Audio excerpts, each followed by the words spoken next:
ভৌতিক, রহস্যময়, গা ছমছমে ভূতের গল্প শুনতে কে না চায়। আর সেটা যদি হয় সত্যি ভূতের ঘটনা, তাহলে গায়ের লোমগুলি কাঁটা দিয়ে ওঠে। রাত্রে বাইরে বেরোলে মনে হয় পিছনে কেউ একটা দাঁড়িয়ে আছে। এই রকম গা ছমছমে সত্যি ভূতের ঘটনা নিয়ে আমাদের আজকের নিবেদন গুপ্তধন, একটি সত্যি ভূতের ঘটনা।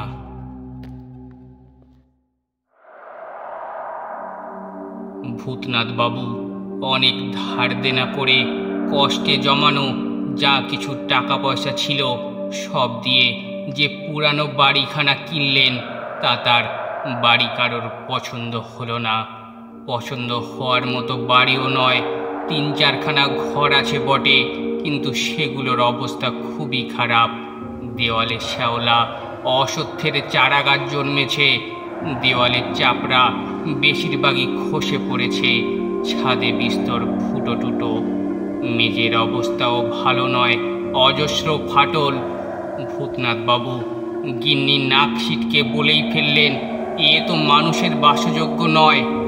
ভূতনাথ বাবুর 2 ছেলে আর 3 মেয়েরও মুখে এ একই কথা। ভূতনাথ বাবু সবই বুঝলেন, দুঃখ করে বললেন, আমার সামান্য মাস্টারির চাকরি থেকে যা আয় হয় তাতে তো এটাই আমার কাছে তাজমহল। তাও গঙ্গারাম বাবুর ছেলেকে প্রাইভেট পড়াই বলে তিনি দাম একটু কম করেই নিলেন। 35,000 টাকায় এ বাজারে কি বাড়ি কেনা যায়? তবে তোমরা যতটা খারাপ ভাবছো ততটা হয়তো নয়। এই বাড়িতে বহুদিন ধরে কেউ বসবাস করে না। অযত্নে এরকম দুরবস্থা। টুকটাক মেরামত করে নিলে খারাপ হবে না। শত হলেও নিজেদের বাড়ি। কথাটা ঠিক। এই মাহিগঞ্জের মতো ছোট গঞ্জেও বাড়ি ভাড়া বেশ চড়া। ভূতনাথ বাবু যে বাড়িতে ছিলেন সে বাড়ির বাড়িওয়ালা নিত্যই তাকে তুলে দেওয়ার জন্য নানা ফন্দি ফিকির করত। মরিয়া হয়েই বাড়ি কেনার জন্য উঠে পড়ে লেগেছিলেন তিনি। যাই হোক, বাক্স প্যাটেরা নিয়ে গিন্নি আর 5 ছেলে মেয়ে নিয়ে একদিন ভোরবেলা ভূতনাথ বাবু বাড়িটায় ঢুকে পড়লেন। অপছন্দ হলেও বাড়িটা নিজের বলে সকলেরই খুশি খুশি ভাব। সবাই মিলে বাড়িটা ঝাড়পোছ করতে আর ঘর সাজাতে লেগে গেল। ভূতনাথ বাবুর ছাত্ররা এসে বাড়ির সামনের বাগানটাও সাফসুতরো করে দিল। কয়েকদিন আগে ভূতনাথ বাবু নিজের হাতে গোলা চুন দিয়ে গোটা বাড়িটা চুনকাম করেছেন। তাতেও যে খুব একটা মানানসই হয়েছে তা নয়। তবে বাড়িতে মানুষ থাকলে ধীরে ধীরে বাড়ির একটা লক্ষ্মীস্ত্রীও এসে যায়। আজ আর রান্না বান্না হয়নি। সবাই দুধ চিড়ে খেয়ে ক্লান্ত হয়ে একটু গড়িয়ে নিতে শুয়েছে। এমন সময়ে একটা লোক এলো। বেটে খাটো, কালো রোগাটে চেহারা, পরনে হেঁটো ধুতি আর পাঞ্জাবি, গলায় তুলসীর মালা। ভূতনাথ বাবু বারান্দায় মাদুর পেতে শুতে যাচ্ছিলেন। এমন সময় লোকটা এসে হাত জোর করে বলল, পেন্নাম বাবু, বাড়িটা কিনলেন বুঝি? হ্যাঁ, তো আপনি কে? আজ্ঞে আমি হলাম পরাণচন্দ্র দাস। চকবেড়ে থেকে আসছি। চকবেড়ের কাছেই গোবিন্দপুরে নিবাস। হ্যাঁ, তা কাকে খুঁজছেন? আমাকে আপনি আজ্ঞা করবেন না। নিতান্তই তুচ্ছ লোক। আপনি বিদ্বান মানুষ। পুরানো বাড়ি খোঁজা আমার খুব নেশা। তাই নাকি? আজ্ঞে, তা বাবু কিছু পেলেন টেলেন? সোনাদানা বা হিরে জহরত কিছু? ভূতনাথ বাবু হেসে ফেললেন। তাই বলো, এই জন্য পুরানো বাড়ি খুঁজে বেড়াও? না হে বাপু, আমার কপাল অত ভালো নয়। ধুলোবালি ছাড়া আর কিছুই বেরোয়নি। পরাণ তবু হাল না ছেড়ে বলল, তবে একটু খুঁজে দেখবেন। কিছু বলা যায় না। এ তো মনে হচ্ছে 100 বছরেরও পুরানো বাড়ি। আর একটা কথা বাবু, তেনারা আসেন কিনা বলতে পারেন? কে, কাদের কথা বলছো? ও ইয়ে আর কি, ওই যে রাম রাম করলে যারা পালায়। ভূতনাথ বাবু ফের হেসে ফেললেন। না হে বাবু, ভূত প্রেতের সাক্ষাৎ এখনো পাইনি। আমার নাম ভূতনাথ হলেও ভূত প্রেত আমি মানি না। না বাবু, অমন কথা বলবেন না। পুরানো বাড়িতেই তেনাদের আস্তানা কিনা, আপনি আসাতে তারা কুপিত হলেই মুশকিল। আর কি করা যাবে বলো? তাহলে তারাও থাকবেন, আমিও থাকবো। একটু বসবো বাবু? অনেক দূর থেকে হেঁটে আসছি। ভূতনাথ বাবু তাড়াতাড়ি বললেন, বসো বসো, দাওয়া পরিষ্কারই আছে। লোকটা সসংকোচে বারান্দার ধারে এসে বসলো। তা বাবু, বাড়িটা কতই কিনলেন? তা বাবু, অনেক টাকাই লেগে গেল। 35,000 টাকা ধার দেনা হয়ে গেল মেলা। ওরি বাস, সে তো অনেক টাকা। গরিবের কাছে অনেকই বটে, ধার শোধ করতে জিভ বেরিয়ে যাবে। তা তুমি বরং বসো, আমি একটু গড়িয়ে নিই, বড্ড ধকল গেছে। আচ্ছা বাবু, আমি একটু বসে থাকি। ভূতনাথ বাবু একটু চোখ বুঝতেই ঘুম চলে এলো। যখন চটকা ভাঙল তখন সন্ধে হয় হয়। অবাক হয়ে দেখলেন পরাণ দাসও বারান্দায় কোণে শুয়ে দিব্যি ঘুমাচ্ছে। ভূতনাথ বাবুর একটু মায়া হলো, লোকটাকে ডেকে তুলে বললেন, তা পরাণ, তুমি এখন কোথায় যাবে? পরাণ একটা হাই তুলে বলল, তাই ভাবছি। ভাবছো মানে? তোমার বাড়ি নেই? আছে, তবে সেখানে তো কেউ নেই, তাই বাড়ি যেতে ইচ্ছা করে না। যা বললুম তা একটু খেয়াল রাখবেন বাবু। পুরানো বাড়ি অনেক সময় ভারী পয়ামন্ত হয়। লোকটা উঠতে যাচ্ছিল।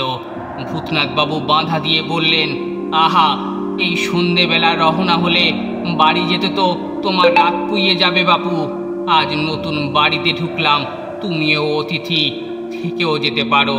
3-4খানা ঘর আছে, বস্তা টস্তা পেতে শুতে পারবে না?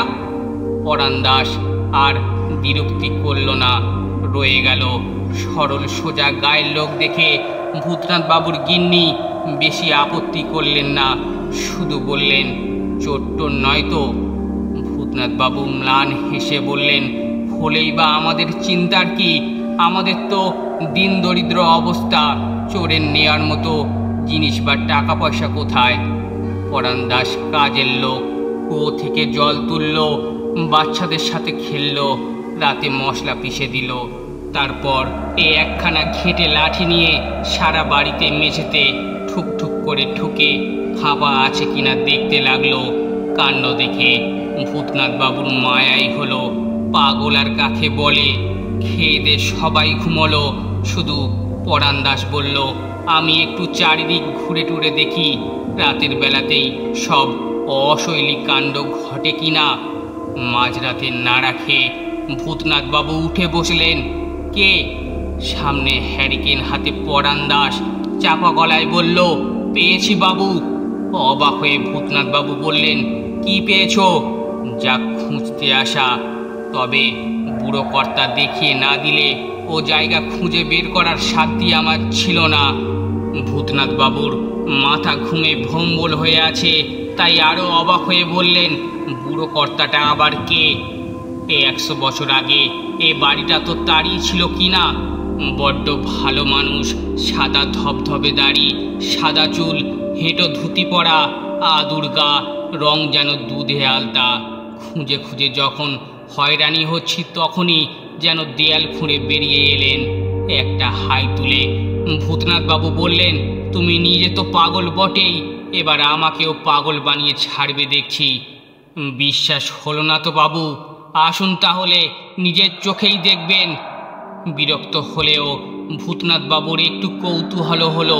পরাণ দাসের পিছু পিছু বাড়ির পিছন দিকের রান্নাঘরের পাশের এঁদো ঘরখানায় ঢুকে থমকে গেলেন। মেঝের উপর স্তূপাকার ইট, মাটি ছড়িয়ে আছে, তার মাঝখানে একটা গর্ত। এসব কি করেছো হে পরাণ? মেঝেটা যে ভেঙে ফেলেছ।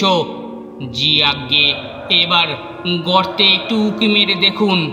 হ্যারিকেনের ম্লান আলোয় ভূতনাথ বাবু গর্তের মধ্যে উঁকি মেরে দেখলেন একটা কালো মতো কলসি জাতীয় কিছু।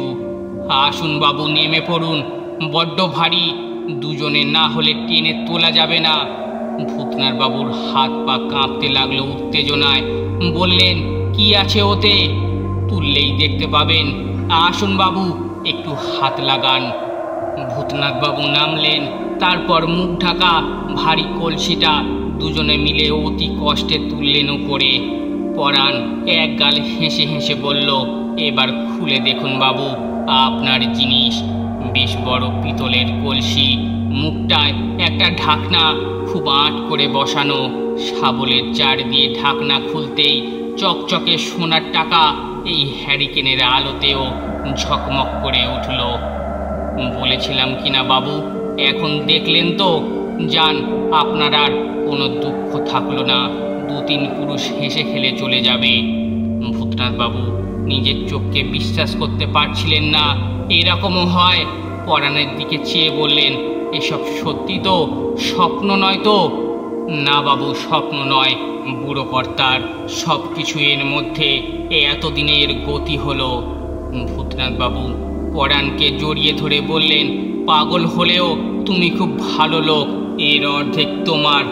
পরাণ সভয়ে পিছিয়ে গিয়ে বলল, ওরে বাবা, ও কথা শুনলেও পাপ। টাকা পয়সায় আমার কি হবে বাবু? তার মানে এত মোহর পেয়েও নেবেন না? না বাবু, আমার আছেটাকে যে ভোগ করবে? এ একা বোকা মানুষ, ঘুরে ঘুরে বেড়াই। বেশ আছি, টাকা পয়সা হলেই বাধা পড়ে যেতে হবে। ভূতনাথ বাবু চোখ কপালে তুলে বললেন, তাহলে গুপ্তধন খুঁজে বেড়াও কেন? আজ্ঞে, ওটাই আমার নেশা। খুঁজে বেড়াতে বড় আনন্দ লাগে। লুকোচুরি খেলতে যেমন আনন্দ হয়, এও তেমনি। আচ্ছা, আসি বাবু, ভোর হয়ে আসছে, অনেকটা পথ যেতে হবে। গল্পটি কেমন লাগলো অবশ্যই কমেন্ট করে জানান, আর ভালো লাগলে চ্যানেলটি সাবস্ক্রাইব করে নিন। ধন্যবাদ।